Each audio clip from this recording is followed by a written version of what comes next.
Guys, welcome back to the Sacred Timeline. I'm Sean. I'm Peyton. Today we're going to be talking about what is one of the most popular and considered one of the best Fantastic Four stories, This Man, This Monster. This is still part of the Stan Lee, Jack Kirby run. It's actually immediately after the coming of Galactus. It picks up right where that story left off, hilariously. Mm-hmm. And it opens, like I said, where Coming of Galactus left off, which is Thing just walking. Yeah, like walking away from his girlfriend, who, had he stayed there for like 10 more seconds, would have been like, oh, you have to meet Ben Grimm, the love of my life, the literal best person I've ever known. I'll never be good enough for her. He's still doing that shit. Yeah, but he's really sad about Alicia because he thinks she's in love with the Silver Surfer for no reason. Mm-hmm. He thinks this. There is nothing that should make him think this other than Silver Surfer is hot and stood next to Alicia for 30 seconds. But Alicia is blind. So, like, even though he's hot, it's still just like, buddy. It's irrelevant. Yeah, no, she doesn't care. And also what's really funny about it is later, Sue will establish that he has been gone for fucking days. Mm-hmm. He's just been wandering the streets Mm-hmm. for days. Yep. And there's also something that we kind of talked about last time where this is just, it's so self-imposed at this point. Yeah. Because like these cops pull up and they're like, hey, it's the Thing. And like, they're not like scared or like, oh, fuck you, ugly monster. They're like, hey, man, it's the Thing. Hey, we love you. You're great. Like everybody likes him. Mm-hmm. It's so funny. Mm-hmm. But he's in this street, it's pouring rain, and this guy sees the Thing and he invites him in and things like, okay. And it is established that the Thing was subliminally pulled here. Mm-hmm. So it's not entirely Right. him just walking randomly. He is being affected by something. It's not super explained. It's just kind of like science happened. But this guy brings him in and he's a bald guy. He kind of looks like the Watcher, to be honest. He does have that like weird, almost looks like a baby kind of face. Yeah. But he makes the Thing coffee. And the coffee makes a Thing fall asleep. Clearly the coffee was drugged. Mm-hmm. And this guy, who's never named in the story, Mm-hmm. but is a scientist, he pulls out this bizarre gizmo and hooks it up to himself and the Thing. And I forget, what exactly how does he describe it? Oh, it's a duplicator. Yeah, it's like a DNA duplicator. So it is, which is a silly thing to call it, because duplicate would mean that the Thing would stay the Thing. Yes, there would be two Things. There would just be two of them, which I thought is what was going to happen. And then I read the page where Ben's back to normal, and I was like, well, that's not how duplicating works. Yeah, so as he alluded to, what happens is this scientist becomes the Thing, and then the Thing reverts back to normal human Ben Grimm. And the reason the scientist chose to do this with the Thing is because his skeletal structure resembles the Thing. He's got a very pronounced brow, and so he kind of looks like the Thing already. Yeah. And so it's the easiest for him to kind of morph into. And this is all part of an elaborate scheme to fuck with Reed Richards, because for not super well-defined reasons, he hates Reed. He's jealous of Reed's fame, of his accomplishments. Yeah, it's kind of one of those things where I believe he says, like, oh, my funding got cut. Like, no one appreciates the science that I'm doing because all anyone cares about is stupid fucking Reed Richards. You get the idea of what's going on, but it's not just like, it never gets into the specifics. Like, it's not like there's like a specific incident. He's just kind of grown really resentful of Reed and wants to get back at him, and this is his plan. And so the scientist, he goes to the Baxter building where Reed and Sue are, and Sue is nagging Reed about taking her to Chili's again. Because weird that they got Chili's product placement even I know. all the way back then. I don't know why that's my bit for their relationship, but it's what I'm sticking with. Reed has been working on an experiment that he's refusing to tell Sue about, but he's going to tell her about it in just a few minutes. So I don't know why he's always being so secretive and shutting her out all the time. All the time, because he could just be like... For no reason. Well, it's So I think by the time he's like tells her in this story in particular, it's like too little, too late. I'm doing it. Yes, and that's why he keeps secrets because like I don't want to listen to you tell me not to do like, this. If I tell woman. you before I start the project, you're gonna tell me no and nag me and stop me from doing it. But if I don't tell you until it's done, I'm already doing it. I already spent billions of dollars on this fucking equipment. I can't not do it now. Ben wasted no time at all. He's also here, and he is immediately like, "That's not me. I'm me. That's an imposter." And Reed and Sue do not believe him. Which is insane because so while you're reading the comic book, Reed's like, "Oh, hey, Ben, do this for me." Yeah. And he's like, "I can't fucking do that. I can't do it." Thane clearly has no idea what Reed and Sue were talking about. Like the entire time, like they reference the fact that he's been gone for days, and he's like, "What?" I mean, yeah. Yeah, of course I have. Yeah. And things like that. It's like, "Hey, lift that." I can't do that. That's too heavy. And then he lifts it with one hand. Like, whoa. Clearly has no idea about his strength. Like, this is clearly not him. And then he shows up, but he doesn't look like the thing. And Sue and Reed are still just like, who's that freaky homeless guy that just broke in here? That looks like Ben. that clearly looks like our friend Ben Grimm. And the fake thing, the scientist, he just breaks something and says, "See, I'm the thing. I just broke that." It's so silly. And it's even funnier because Ben barely tries. The second that Reed and Sue are like, "Oh, I don't know," he's like, "Fuck you." And he leaves. Just asshole. Immediately just flips out and just walks out. He's like, "Fine, get killed. I don't care. Screw you guys. I'm going home." It's like, that's insane, man. Yeah, wild. I mean, this is what Stan does. Like, he's high on the melodrama, and it's something. But it's like, at least give me an extra like page or so of Ben being like, "Come on, like you guys know me. We would like just try to like cite specific instances and be like, hey, here's shit that I would know that no one else could know." But it's like, nope. Screw you guys. Try that. Screw you guys. You don't believe me. You're not my real friends. Fuck you guys. It's just so fast. It's so funny. But now that that's gone and they believe this fake thing is the thing, even though it's clearly an imposter. Who has no idea where he is or what he's doing. Reed decides to explain what he's doing. And basically it's him having an existential crisis because he has now dealt with beings like the Watcher and Galactus and the Silver Surfer, beings of immeasurable power that can access space and time. And so he's developed a machine to go into what he calls subspace, which is this kind of like other dimension. Right, because he's basically trying to invent faster than light travel. Yes. Like he wants to go to subspace and then come out of it at a different location to, achieve faster than light travel, I suppose. It's literally what he said. Yeah. And the big significance of this in the context of the Marvel Universe, they hadn't figured out the name yet, it's the negative zone.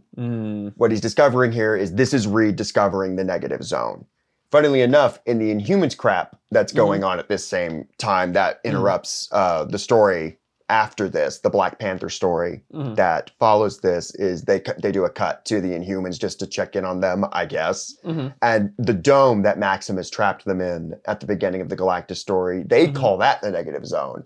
And so we're clearly still just like figuring things out. We don't know what to call everything yet. And they clearly liked the term negative zone better than subspace. And so negative zone just kind of gets applied to what here is called subspace. And Reed's got this, he's built this crazy contraption somehow that's clearly just Jack Kirby being like, I want to draw crazy shit. Yeah, I'm just going to draw shapes and you figure it the fuck out, asshole. It's honestly kind of awesome. Not my problem. But then, like we said, we got to get some Stanley melodrama in there. So we cut to Johnny in college. And there's this like jock that's bullying him and just being an ass. And Johnny's got this friend, Wyatt Wingfoot, who is the son of a guy that used to play football really well with the current coach. They were teammates. And so this coach is like, I have to get Wyatt to play football. Yeah, it's I believe he literally says it's destiny that brought Wyatt to me. You want to know what's crazy? So like I mentioned, the story after this is the introduction of Black Panther. And the first, because it's two-parter, and the first issue of that is a fight between Fantastic Four and Black Panther. And Wyatt is the only reason Black Panther doesn't wipe the floor with them. Yeah? Because Panther, he very much cleverly stalks and traps each of the members one by one. But while he's dealing with Reed, Wyatt kind of sneaks around and frees the other three. Oh, so that they can all just jump him. Freeing them after he captures them. Yeah. Like while he's capturing the next one. Because Black Panther didn't think that the Fantastic Four would be some rando college student. Yeah. To Wakanda with them. That Johnny has known for like a week. A week. He's also really sleepy during the story. In the Black Panther story, like he's always just sleeping. Yeah. So I'm like, what is that? I'm sure he becomes something. Yeah. Because it was just weird that I was like, why is Wyatt Wingfoot taking up so much real estate in my Black Panther story? Yeah. So there must be, something must happen with him. Yeah, I'm sure he becomes someone. Yeah, but that's just a quick cutaway. It's just one scene. And then we cut back to the stuff Jack Kirby wants to do, which is Reed entering subspace, entering the negative zone, and that the big page, you're not there yet, but like the big page is like, whoa, that's neat as fuck. And Reed needs Ben as part of this plan because it's kind of like, it's somewhat of like an antimatter universe, right? Yeah. To a degree. Yeah. And so Reed could very easily die. Yeah. And so he's on like a line that the fake thing in the Baxter building is holding. Yep. And basically the plan is when Reed gets in trouble, he'll tug on it and then the thing will pull him in. Which is like, it's such a low tech, simple solution. Like, hey, I'm literally going across dimensional barriers. And my solution to safely get back if something should go wrong is not going to be like a robotic winch or something I can control that will like function like regardless. Yeah. No, I'm just going to have my really strong friend hold a rope. Like, especially when you like look at the machine and just how intricate and insane it is. And then his exit plan is just pull me. Yeah, yank me out. Like, man, you can't put a winch on it? Like, do you not have a winch budget? Yeah, but Reed almost immediately gets into trouble, and he's being pulled towards Earth. And as he explained here in subspace, all matter is negative while Earth is positive. So whatever hits Earth here will disintegrate, will explode and die. And so Reed starts pulling on the rope, like, "Hey, pull me out." And of course, it's not the thing. It's an imposter who hates Reed and wants him to die. And so he hesitates. And he's just like... He's like, oh, well, just gotta ignore this it. worked out great. All I have to do is not pull the rope. But Sue's right there. I can tell that, like, Reed is pulling on it. And she's like, pull the fucking rope, pull the rope, asshole. Idiot. Come on, save my husband. But this imposter, he has a bit of a change of heart because he sees Reed risk his life for the sake of scientific advancement. But there's no like fame or money involved in it. Like there's no reporters here. Like no one's here to witness this. Like he's doing it for the love of the game. And it's like, you got to respect it a little. Yeah. And it kind of like breaks this guy's entire view of Reed.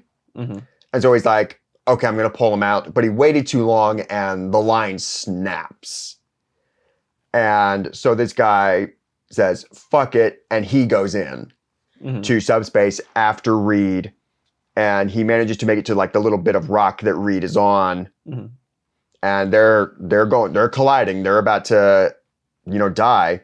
And fucking this imposter decides to save Reed. He decides that it's worth it, that Reed's actually a good guy. And it's so funny because he grabs Reed and he throws him like a football back into the Baxter building before crashing to his death.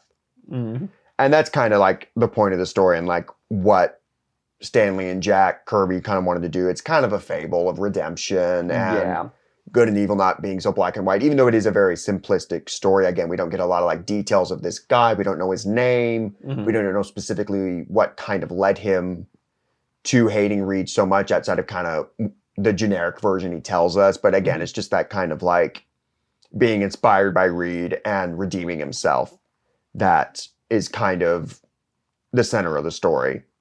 But we cut from that to Ben, who's going to see Alicia because he's like, well, now that I'm Ben again, Yeah. she'll like me way better than the Yeah. surfer. Now that I'm hot, which once again she is blind and cannot see, but now that I'm hot, she obviously will love me more than she loves the Silver Surfer. Yes. And he goes to knock on her door, but as he knocks on her door, he reverts to the thing, which obviously indicates that the imposter died. Yep. I'm not actually sure if that's how it works, but sure, just give it to him. It's how it works now, man. And because he sees he's the thing, he immediately runs away. And Alicia opens the door and no one is there because she's just having a bad week. Yep. People, the thing inadvertently pulling pranks on her. Yeah, like just complete accident.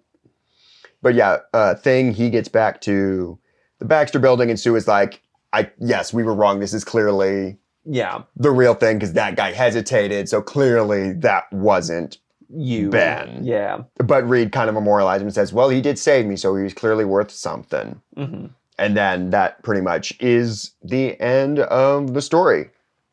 And yeah, like I said, that is generally considered like just one of the peaks of Lee and Kirby's work. What I have here is a sequel they did to it decades later that also includes the original story. And, it's not... I probably like the Galactus story more. Yeah. But, it's a solid issue It's solid. It accomplishes what it wants to. Mm-hmm. It's just, there are definitely some, details and stuff where it's like, I feel like we could have done without the Johnny in college stuff. Because it is just one scene, and it is just sort of let's check in with Johnny, see what he's doing. And it's fair enough, but we could have used those 2 pages to flesh out the scientist guy that hates Reed a little bit more. Yeah. Or have Ben trying to convince them that he's the real Ben for a little bit longer. But they're like, nope, I mean, it's not really the point of the story. So it's kind of fine that it gets brushed off, but it's still just No, yeah, I agree. For a little bit. It's a solid issue, I get. Especially, in the context of the time. And because you have to think about that, too, is we're talking about a probably 50-year-old story at this point. I'm not good at math. 60. We might be close to 60 years. Yeah, it'd be it's almost 60 years old. And so you have to think about that and just what comics were like at the time. And, what Lee and Kirby were doing was revolutionary. They were on Fantastic Four for, almost the entirety of the 60s. And, just going through it and, reading it. Because I went ahead and read the Black Panther story that follows this. And that was also, fun and just crazy. The innovation that they were doing is just so next level. And speaking of Johnny, they actually go to his college to pick him up and make him come to Wakanda with them. And that's how Wingfoot, because he's like, well, if I'm going, can my roommate come? And they're like, sure. Hey, I promised I was going to cook dinner tonight. So could he come so we can at least feed him while we're there? Because that's on me. I'm a man of my word. There is one panel I really like, and it's the only reason I'm happy they did the cut to Johnny thing, where the bully's like, "Oh yeah, big bad Human Torch wants you to show us your power," and he's just sipping on a cup of coffee, and he just he gives a little flaming thumbs up, and it's okay, he's still cute. He's still doing what he's supposed to be doing. I love him. But yeah, I think that'll cover it for this time. Thank you guys for watching, and we'll see you next time. Bye. Bye.